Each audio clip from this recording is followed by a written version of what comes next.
ठाण्यातील घोडबंदरच्या गायमुख रस्त्याची दुरावस्था कायम असल्याने दुरुस्ती मोहीम हाती घेण्यात आली आहे। या कामासाठी शुक्रवारी 12 ते 14 डिसेंबर या ठिकाणी डागडुजी केली जाणार आहे। त्यामुळे होणाऱ्या वाहतूक बदलाच्या पार्श्वभूमीवरती वीकेंड बार पुन्हा एकदा कोंडीवर ठरण्याची शक्यता आहे। 12 डिसेंबर रोजी रात्री 12 वाजता कासारवडली वाहतूक उपविभाग हद्दीमध्ये गायमुख बैरा केंद्र, काजूपाडा ते फाउंटन हॉटेल दरम्यान DBM मास्टिक पद्धतीनं काम केले जाणार आहे।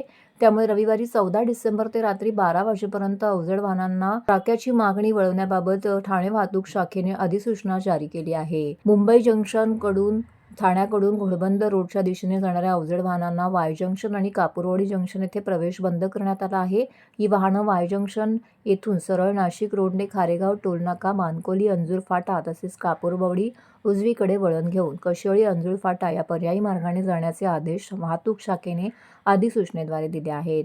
दरम्यान ठाणे शहरात अवजड वाहनांमुळे मोठी वाहतूक कोंडी होते। या वाहतूक कोंडीमुळे घोडबंदर भागातील रहिवाशांकडून अनेकदा संताप व्यक्त करण्यात येतोय। याच विरोधात घोडबंदर पट्ट्यातील गृहसंकुलांनी रस्त्यावर उतरून आंदोलन सुरू केलं होतं।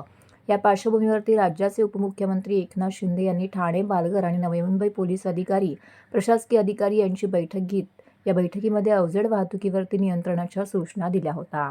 आता घोडबंदरवरील गायमुख रस्त्याची दुरुस्ती सुरू झाल्यानंतर या भागातील नागरिकांना पुन्हा एकदा वाहतूक कोंडीचा सामना करावा लागणार आहे।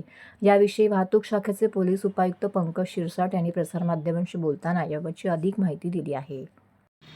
शुक्रवार, शनिवार आणि रविवार म्हणजे 12, 13 आणि 14 या दिवशी PWDचं DBMचं काम आणि त्याच्यावर TMCचं मास्टिंगचं काम हाती घेण्यात आलेलं आहे। त्या दरम्यान जे ठाण्याकडनं घोडबंदरच्या दिशेने जाणारी जी जड अवजड वाहनं आहेत, म्हणजे 6 चाकी गुड्स व्हेकल आणि त्याच्यावरची म्हणजे 10 चाकी आणि त्याच्यावरची मल्टी ॲक्सल जी गुड्स व्हेकल्स आहेत, त्यांना आपण नारपोली मार्गे डायव्हर्ट करत आहोत। म्हणजे त्यांनी पर्यायी रस्ता त्यांना असेल मानकोली, अंजूर फाटा, चिंचोटी कामन रोड मार्गे ते जाऊ शकतील। दुसरं ते पुढे जाऊन शहापूर, वाशिंद, आबिडगर, वाडा आणि वाडा मनोर रोड मार्गे ते गुजरातला जाऊ शकतील, असं त्यांना पर्यायी मार्ग आपण सुचवलेला आहे। 4 चाकींसाठी चालू राहणार आहे। पॅसेंजर व्हेकल्स, बसेस असतील, कार्स असतील, यांच्यासाठी हा रस्ता चालू राहणार आहे। पण या रस्त्यावर वाहतूक कोंडी होण्याची दाट शक्यता आहे। त्यासाठी योग्य तो बंदोबस्त आपण नेमलेला आहे।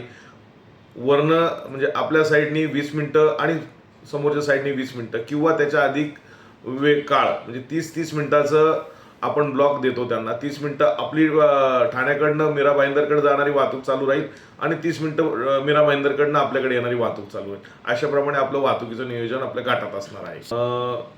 ज्यांना मुंबई, नवी मुंबई जायचं असेल, ह्या रस्त्यावर जर ट्रॅफिक जाम असेल तर आपण मुंबई मार्गे, जोगेश्वरी मार्गे नवी मुंबईला जाऊ शकाल किंवा आपण चिंचोटी, कामन, अंजूर फाटा या मार्गे आपण मुंब्रा मार्गे आपण नवी मुंबईला जाऊ शकाल।